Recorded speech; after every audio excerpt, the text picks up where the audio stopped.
रवि, अर्जुन, नेहा और सिमरन बचपन के दोस्त थे। कॉलेज के बाद सब अपनी अपनी लाइफ में बिजी हो गए थे, लेकिन उनकी दोस्ती वैसे ही मजबूत थी। एक दिन रवि को अपने दादाजी के पुराने स्टोर रूम से एक डायरी मिली। उस डायरी में एक स्पेसशिप का ब्लूप्रिंट था जो उन्होंने अपने जवानी के दिनों में बनाया था। रवि को ये आइडिया बहुत फैसिनेटिंग लगा और उसने अपने दोस्तों को बताने का फैसला किया। रवि ने सबको अपने घर बुलाया और डायरी दिखाई। यार, ये स्पेसशिप का आइडिया ना बहुत हाई जबरदस्त लगता है। क्या तुम लोग सोच रहे हो जो मैं सोच रहा हूं? रवि एक्साइटेडली बोला। अर्जुन, जो हमेशा एडवेंचर के लिए रेडी रहता था, बोला, बिल्कुल भाई। अगर हम ये स्पेसशिप बना सके तो सोचो क्या पॉसिबिलिटीज हो सकती है। नेहा और सिमरन भी एक्साइटेड हो गए। नेहा, जो साइंस में टॉप करती थी, ने कहा, मुझे लगता है ये पॉसिबल है। हमें बस टीम वर्क और थोड़ी मेहनत की जरूरत है। सिमरन ने अपनी टेक्निकल स्किल्स को मद्देनजर रखते हुए कहा, मैं कोडिंग और इलेक्ट्रॉनिक्स में मदद कर सकती हूं। अगर हम सब मिलके काम करें तो कुछ भी मुमकिन है। अगले कुछ महीने वो चरण मिलकर स्पेसशिप बनाने में लग गए। हर रात वो एक साथ बैठते, ब्लूप्रिंट को फॉलो करते और स्पेसशिप के हर कंपोनेंट को असेंबल करते। उनका डिटर्मिनेशन और टीम वर्क देखने लायक था। रवि के दादाजी का आइडिया अब उनके सामने एक हकीकत बनकर उभार रहा था। एक दिन फाइनली स्पेसशिप तैयार हो गई। उसका नाम उन्होंने दोस्ती रखा। अब वक्त था उससे टेस्ट करने का और अपने सपनों की उड़ान भरने का। 4 दोस्त स्पेसशिप में बैठे और रवि ने लॉन्च बटन दबाया। उनका स्पेसशिप धीरे धीरे ऊपर उठने लगा और वो सभी एक्साइटमेंट से भर गए। जैसे हाई स्पेसशिप ने एटमॉस्फेयर छोड़ा, उन्होंने एक नया प्लैनेट अपने रडार पर देखा। उस प्लैनेट का नाम था ज़ाइफ्रॉन। उन्होंने फैसला किया कि वहां लैंड करना चाहिए और देखा जाए कि वहां क्या क्या मिस्ट्रीज छुपे हैं। सभी के दिल में थोड़ा डर भी था, लेकिन दोस्ती और एडवेंचर का जुनून सब पर भरी था। Ready guys? रवि ने पूछा। रेडी, सबने एक साथ जवाब दिया। स्पेसशिप ने ज़ाइफ्रॉन पर लैंड किया और उन्होंने अपने स्पेस सूट्स पहने।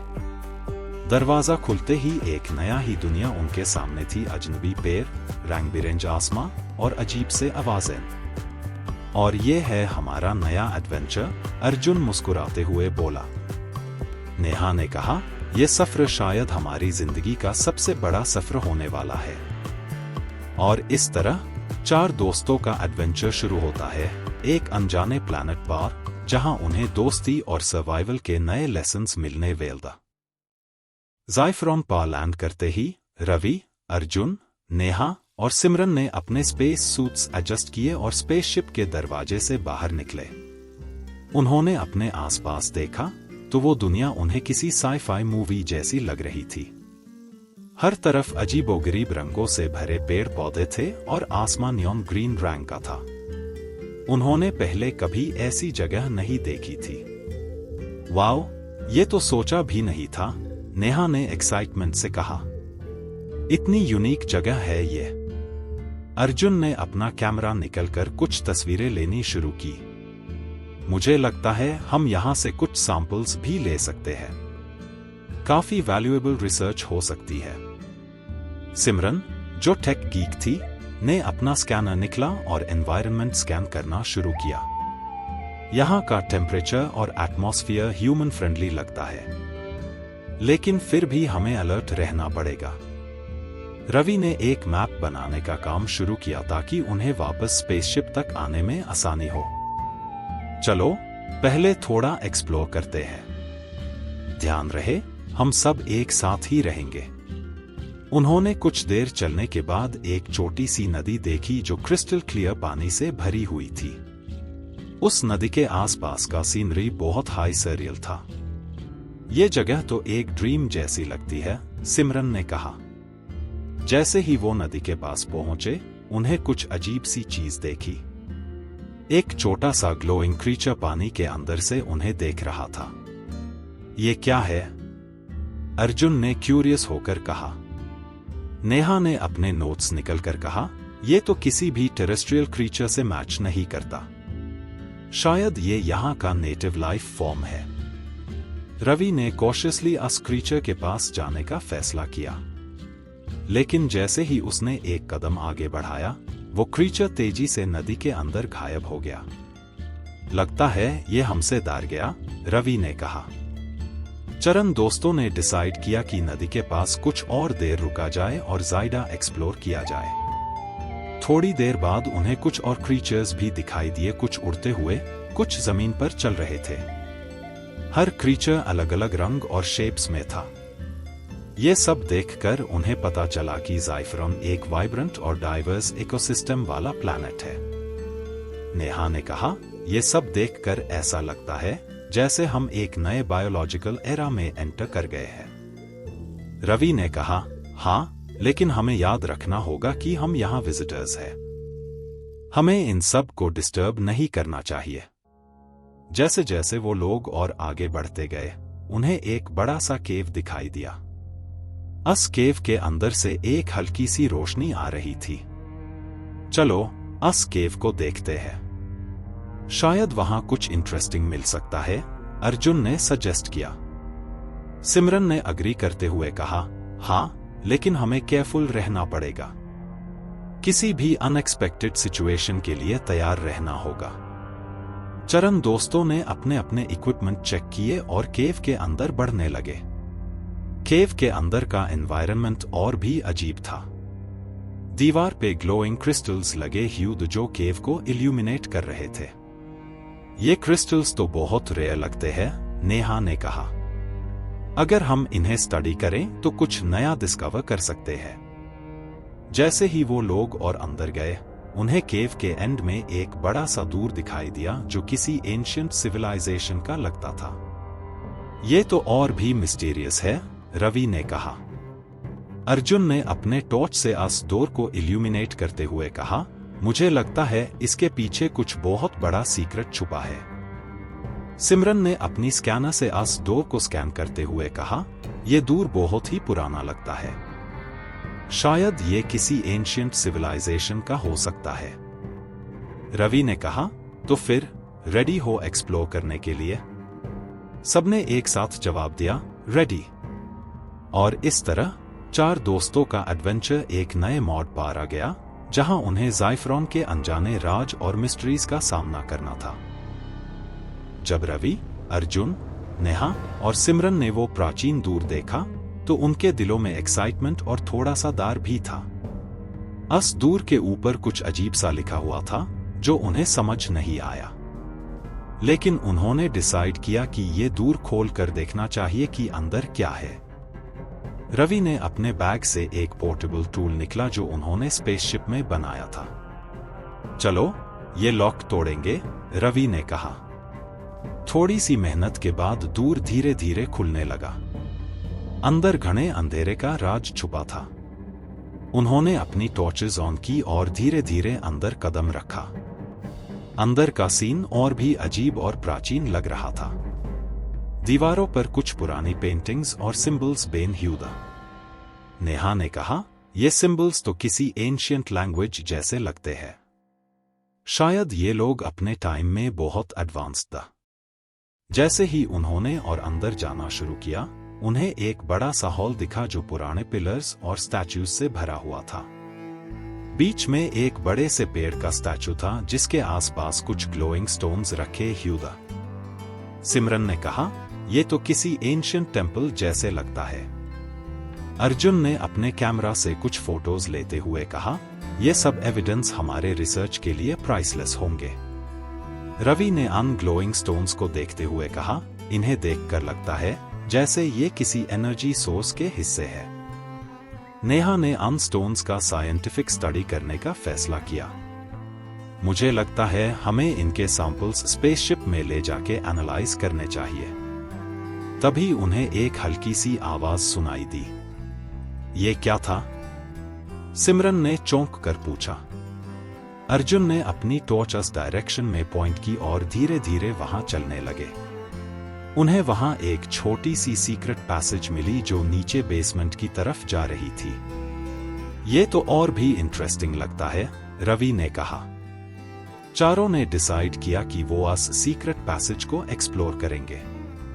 नीचे जाने पर उन्हें एक और रूम मिला जहां एक बड़े से टेबल पर कुछ एंशिएंट स्क्रॉल्स और आर्टिफैक्ट्स रखे थे। नेहा ने एक स्क्रॉल उठाते हुए कहा, ये स्क्रॉल्स तो बहुत पुराने और डेलिकेट लगते हैं। इनमें शायद इस सिविलाइजेशन के राज लिखे हो। सिमरन ने एक आर्टिफैक्ट उठाते हुए कहा, यह आर्टिफैक्ट किसी मशीन का पार्ट लगता है। शायद ये लॉग टेक्नोलॉजिकल एडवांस्ड था। रवि ने कहा, अगर हम इन्हें सही से स्टडी करें तो शायद हम ज़ाइफरोन की हिस्ट्री और यहाँ के लोगों के बारे में जान सकते हैं। जैसे ही उन्होंने स्क्रॉल्स और आर्टिफैक्ट्स को केयरफुली अपने बैग्स में रखना शुरू किया, तभी उन्हें एक और अजीब सी आवाज सुनाई दी। ये आवाज फर्स लगता है कुछ तो मूवमेंट है यहाँ, अर्जुन ने कहा। उन्होंने अपनी टॉर्चेस उस डायरेक्शन में पॉइंट की और धीरे धीरे उस आवाज के सोर्स की तरफ चलने लगे। जैसे ही वो करीब पहुंचे, उन्होंने देखा कि एक पुराने सा दूर के पीछे से वो आवाज आ रही थी। चलो देखते हैं कि इस दूर के पीछे क्या है, रवि ने कहा। उन्होंने केयरफुली डोर खोला और वहां उन्होंने जो देखा वो देखकर सब शॉक हो गए। एक एंशिएंट मशीन जैसी चीज वहां रखी थी जो अभी भी चल रही थी। उस मशीन के ऊपर कुछ इंस्क्रिप्शंस बेन ह्यूड जो उन्हें समझ नहीं आए। नेहा ने एक्साइटमेंट से कहा, यह मशीन अभी भी फंक्शनल है। शायद ये किसी एंशिएंट पावर सोर्स से चल रही है। सिमरन ने अपने स्कैनर से उस मशीन को स्कैन करते हुए कहा, यह मशीन बहुत एडवांस टेक्नोलॉजी का लगता है। शायद ये किसी एनर्जी को हार्नेस करती हो। अर्जुन ने कहा, अगर हम इस मशीन को सही से स्टडी करें तो शायद हम ज़ाइफरोन के बारे में और भी कुछ नया डिस्कवर कर सकते हैं। रवि ने कहा, हमें ये सब स्पेसशिप में ले जाके एनालाइज करना चाहिए, लेकिन हमें केयरफुल रहना पड़ेगा क्योंकि ये मशीन बहुत हाई डेलिकेट और पावरफुल लगती है। उन्होंने केयरफुली मशीन को डिसमेंटल किया और अपने बैग्स में रखा। अब उनका मिशन और भी इंटरेस्टिंग और चैलेंजिंग बन गया था। ज़ाइफरोन के ये एंशिएंट राज उन्हें और भी गहराई में ले जाने वाले थे, और इस तरह उनका एडवेंचर और भी थ्रिलिंग और मिस्टीरियस होता जा रहा था। ज़ाइफरोन के प्राचीन राजों का पर्दा धीरे धीरे उठ रहा था, लेकिन इस सफर में अभी और भी चैलेंजेस और डिस्कवरीज बाकी थी। जब रवि, अर्जुन, नेहा और सिमरन ने एंशिएंट मशीन को अपने स्पेसशिप दोस्ती में रखा तो सभी का एक्साइटमेंट पीक पार था। उन्होंने डिसाइड किया कि इस मशीन को स्टडी करना अब उनका अगला मिशन होगा। स्पेसशिप में वापस आते ही उन्होंने अपने लैब इक्विपमेंट सेट किए और मशीन के कंपोनेंट्स को एनालाइज करना शुरू किया।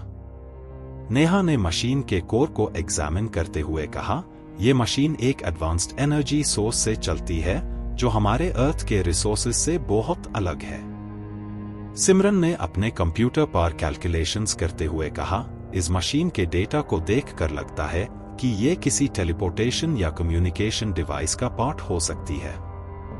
अर्जुन ने एक्साइटमेंट से कहा, अगर ये टेलीपोर्टेशन डिवाइस है तो हम ज़ाइफरोन के और भी हिडन प्लेसेस एक्सप्लोर कर सकते हैं। तभी मशीन सडनली एक्टिवेट हो गई और एक होलोग्राफिक प्रोजेक्शन उनके सामने आई। प्रोजेक्शन में एक एंशिएंट ज़ाइफरोनियन दिख रहा था जो उन्हें कुछ समझाने की कोशिश कर रहा था। रवि ने कहा, लगता है ये मैसेज उनके फ्यूचर विजिटर्स के लिए है। प्रोजेक्शन ने उन्हें ज़ाइफरोन के एंशिएंट सिविलाइजेशन के बारे में बताया। वो लोग बहुत हाई एडवांस्ड और पीसफुल था, लेकिन एक कॉस्मिक डिजास्टर ने उनकी दुनिया को तबाह कर दिया। उस होलोग्राम ने उन्हें बताया कि ये मशीन उनके नॉलेज और टेक्नोलॉजी को फ्यूचर सिविलाइजेशंस तक पहुंचाने के लिए बनाई गई थी। नेहा ने कहा, ये लोग चाहते थे कि उनका नॉलेज सर्वाइव करे और किसी और को फायदा पहुंचाए। रवि ने होलोग्राम को डीएक्टिवेट करते हुए कहा, हम इनके लेगेसी को आगे ले जा सकते हैं और उनके रिसर्च को अर्थ पर ले जा सकते हैं। उन्होंने डिसाइड किया कि वो सब आर्टिफैक्ट्स और मशीन को लेकर अर्थ वापस जाएंगे ताकि ज़ाइफरॉन के राजों को दुनिया के सामने ला सकें। उन्होंने अपने स्पेसशिप को रेडी किया और वापस अपने सफर पर निकल पड़े।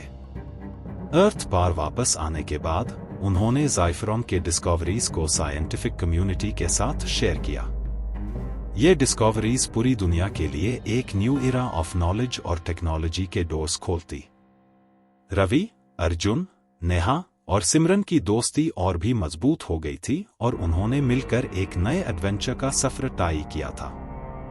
ज़ाइफरॉन के राजों को दुनिया के सामने लाने का उनका मिशन सफल हुआ और उन्होंने प्राचीन सिविलाइजेशन की लेगेसी को आगे बढ़ाया।